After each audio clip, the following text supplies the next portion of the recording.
Martes de la novena semana del tiempo ordinario del Evangelio de San Marcos. En aquel tiempo los sumos sacerdotes, los escribas y los ancianos le enviaron unos fariseos y unos herodianos con el fin de cazarlo en alguna palabra. Llegaron estos y le dijeron: Maestro, sabemos que eres sincero y que no te dejas influir por nadie, pues no miras la condición de las personas, sino que enseñas con verdad el camino de Dios. ¿Estamos obligados a pagar el tributo al César o no? ¿Lo pagamos o no lo pagamos? Jesús, dándose cuenta de su mala intención, les contestó: ¿Por qué me ponen a prueba? Tráigame una moneda para que la vea. Se la llevaron y les preguntó: ¿de quién es esta imagen y esta inscripción? Le contestaron: del César. Jesús le dijo: pues den al César lo que es del César y a Dios lo que es de Dios. Esta respuesta los dejó asombrados. Palabra del Señor. Los fariseos y los herodianos, enviados por las autoridades, quieren o no, trazan un cuadro muy positivo de Jesús.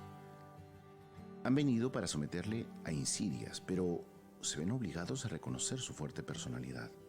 Jesús es un hombre sincero y transparente, sin trampas ni hipocresías.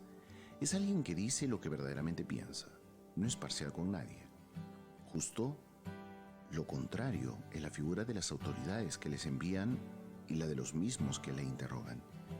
Fingiendo interés, intentan poner a Jesús en una situación embarazosa. Son unos hombres astutos, hipócritas, dedicados a poner trampas. Pero vayamos al asunto.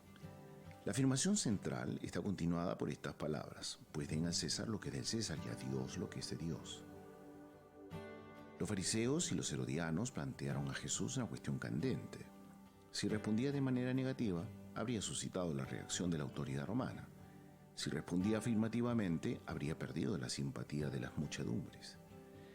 En torno a si era o no era lícito pagar los tributos al emperador romano, había posiciones diferentes. Los herodianos eran favorables a los romanos. Los celotas, por el contrario, predicaban abiertamente el rechazo y la resistencia armada. Los fariseos rechazaban la rebelión abierta y pagaban los tributos para evitar lo peor. La respuesta de Jesús es completamente inesperada y coge por sorpresa a sus interlocutores, porque se sustrae a la lógica de las diferentes formaciones. No se trata de una respuesta vacía. Escapa al dilema, pero no por miedo a comprometerse. Lleva el discurso más hacia atrás, justo al lugar donde se encuentra el centro inspirador, es decir, la concepción justa de la dependencia de Dios y, por consiguiente, la justa libertad frente al Estado. Con su respuesta, Jesús no pone a Dios y al César en el mismo plano. En las palabras, pues, den al César lo que es del César y a Dios lo que es de Dios, el acento recae en la segunda parte. Lo que le preocupa a Jesús es antes que nada salvaguardar los derechos de Dios en cualquier situación política.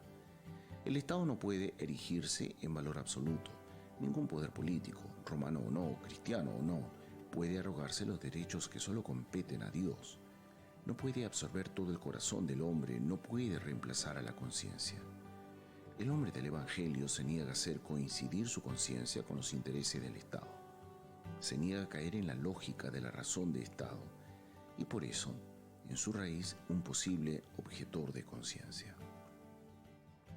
Si nosotros meditamos en este pasaje, tenemos que ir viendo de alguna manera que una desgracia, un accidente, algo que sea como sea, quiebra las ya frágiles seguridades de una vida experta en dolor. Y esto es lo que le pasa al hombre fiel, a quien temía a Dios. ¿No es acaso un escándalo, una provocación, una injusticia? ¿Cuántas veces se ha presentado el mismo espectáculo ante nuestros ojos? ¿Cuántas veces hemos encontrado nosotros mismos una situación semejante? A nuestras reacciones de murmuración y de rebelión, a nuestros sobresaltos de desconcierto y de angustia, a la vacilación de nuestra misma fe, nos puede sonar un tanto desconcertante. Por eso, estamos llamados a poner toda nuestra realidad en Dios, en aquel que nos llama, en aquel que nos invita a vivir. Dar gracias a Dios todos los días de la vida. Oremos diciendo: Señor Dios justo, purifícanos para que en nuestro orar no nos mueva la búsqueda del favor o de las complacencias humanas, sino el deseo de hacer tu voluntad y complacerte.